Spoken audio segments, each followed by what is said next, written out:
AutoCAD basic training এ আজকের পর্বে আমরা টেক্সট স্পেল চেকিং এবং ডিকশনারি ব্যবহার সম্পর্কে শিখব। দেখুন, এখানে আমাদের একটি মাল্টিলাইন টেক্সট রয়েছে।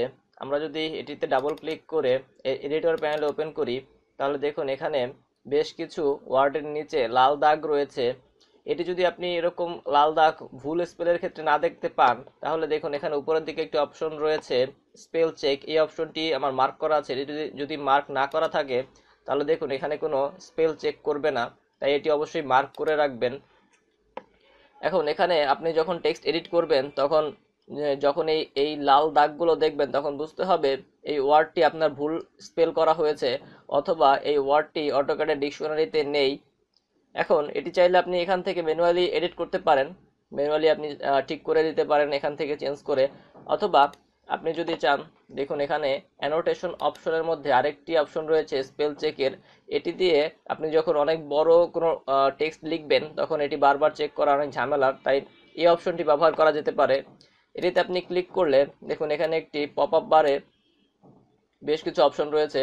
প্রথমে ড্রপ ডাউনে ক্লিক করলে এখানে দেখুন রয়েছে এন্টায়ার ড্রয়িং, অর্থাৎ আপনার সম্পূর্ণ ড্রয়িংয়ে যতগুলো টেক্সট রয়েছে সবগুলো সে চেক করবে। এরপরে রয়েছে current special layout and selected object, এটির মাধ্যমে করতে পারেন। আমি এন্টায়ার ড্রয়িংটি সিলেক্ট করলাম। এবার দেখুন আমি যদি স্টার্ট দিই, স্টার্ট দেওয়ার আগে এখানে দেখুন আরেকটি অপশন রয়েছে main dictionary. Main dictionary drop ডাউনে দেখুন এখানে বেশ কিছু ডিকশনারি রয়েছে। এখান থেকে আপনি ডিকশনারি চেঞ্জ করে দিতে পারেন আপনার পছন্দ মতো। আমি এটি রাখলাম, রেখে যদি আমি স্টার্ট দিই, তাহলে দেখুন এখানে প্রথমে যে একটি স্পেল দেখাচ্ছে নট ইন ডিকশনারি, এটির বানান হচ্ছে SPALL। এটিতে কোথায় রয়েছে সেটিও আপনি দেখতে পারবেন। দেখুন এখানে রয়েছে এই বানানটি। এখন এটি আপনি ঠিক করতে পারেন, এখান থেকে ম্যানুয়ালি ঠিক করতে পারেন, অথবা আপনি চাইলে ইগনোরও দিতে পারেন। এরপর দেখুন এর সাথে সাথে সাজেশনও দিয়ে দিয়েছে, যেমন স্পেল এই বানানটি SPALL এই বানানটি অটোকরার ডিকশনারিতে নেই, কিন্তু এই টাইপের যে বানানগুলো রয়েছে, যেমন এখানে রয়েছে PALL, এরপরে রয়েছে SPELL।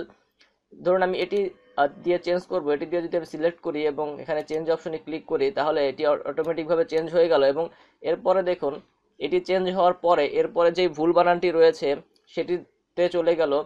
এরপর রয়েছে CHEAK, এর এই টাইপের সাদৃশ্যপূর্ণ সিমিলার যে ওয়ার্ড রয়েছে, দেখুন এখানে যে ওয়ার্ডগুলো রয়েছে সেখান থেকে যেটি ঠিক হবে সেটি আপনি সিলেক্ট করে যদি চেঞ্জ দেন, এটিও চেঞ্জ হয়ে যাবে, এরপরের ওয়ার্ডটিতে চলে যাবে। এভাবে একটির পর একটি ওয়ার্ডে চলে যাবে। আর কোনো যদি আপনি না চেঞ্জ করতে চান কোনোটি, তাহলে সেটিতে ইগনোর দিলে পরের ওয়ার্ডটিতে চলে যাবে। এখন দেখুন এখানে ধরুন যে এখানে অটোক্যাড ওয়ার্ডটি রয়েছে, এটি ভুল নেই, কিন্তু এটি অটোক্যাডের ডিকশনারিতে এভাবে না থাকার কারণে দেখুন এখানে রয়েছে যেভাবে বানান আমি সেভাবে লিখিনি, না থাকার ফলে এটি ভুল ধরেছে। এটি যদি আপনি অটোক্যাড ডিকশনারিতে অ্যাড করতে চান, তাহলে অ্যাড টু ডিকশনারি অপশনে ক্লিক করলেই এটি ডিকশনারিতে অ্যাড হয়ে যাবে, এবং পরবর্তীতে এই ভুলটি, যেমন এখানে ভুল ছিল কিন্তু এটি এখন আর ভুল ধরবে না। এভাবে আপনি অটোক্যাডের স্পেল চেক করতে পারেন। এরপরে দেখুন ডিকশনারির ড্রপ ডাউনের পাশে আরেকটি অপশন রয়েছে ডিকশনারিজ, এটিতে যদি আপনি ক্লিক করেন, তাহলে দেখুন এখানে আরেকটি পপ আপ বার ওপেন হয়েছে। এখানে বেশ কিছু ডিকশনারি রয়েছে, আপনি চাইলে এগুলো সিলেক্ট করে চেঞ্জ করতে পারেন। অথবা দেখুন এখানে চেঞ্জ যদি আপনি সিলেক্ট করে আপনার পছন্দ মতো ডিকশনারিটি আনার পরে দেখুন এখানে ওয়ার্ড অ্যাড করার অপশন রয়েছে। যেমন এখান থেকে আপনি কোনো ওয়ার্ড যদি অ্যাড করতে চান, এটিতে আপনি এটি আবার ডিকশনারি অপশনে গিয়ে এখানে ওয়ার্ড লিখবেন। ওয়ার্ডটি লেখার পরে দেখুন এখানে অ্যাড এবং ডিলিটের অপশন রয়েছে। আপনি এখান থেকে যে কোনো ওয়ার্ডকে অ্যাড এবং ডিলিট করতে পারেন। এভাবে অটোক্যাডের ডিকশনারি আপনি ব্যবহার করে খুব সহজেই আপনার সম্পূর্ণ অটোক্যাডে যে স্পেলগুলো থাকবে সেটির ভুল চেক করতে পারেন।